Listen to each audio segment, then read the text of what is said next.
Baby পেটে থাকতেই তো সবাই জেন্ডার রিভিল যে আয়োজনটা করে, মানে বেবি ছেলে হবে নাকি মেয়ে হবে, এটা আসলে সবাইকে যে আয়োজনের মাধ্যমে জানায়, বাট সেটা হচ্ছে আমরা করলাম বেবি হওয়ার পরে। আমি হচ্ছে এখানে দুইটা কেক নিয়েছিলাম, একটা হচ্ছে ব্লু কালার অ্যান্ড একটা পিঙ্ক কালারের ছিল।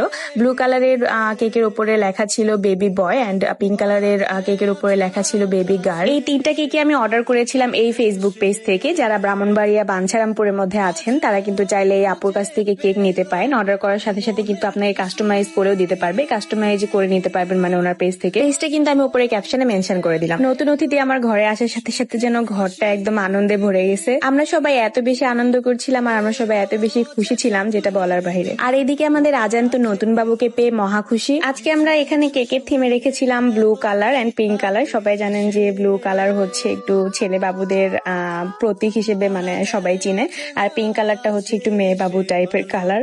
তো এখানে আমরা আজান বাবুকে বলছিলাম, বাবু কোনটা কাটবো বলো, পিঙ্কটা কাটবো নাকি ব্লুটা কাটবো, মানে তোমার ভাইয়া, তুমি ভাইয়া চাও নাকি হচ্ছে আপু চাও।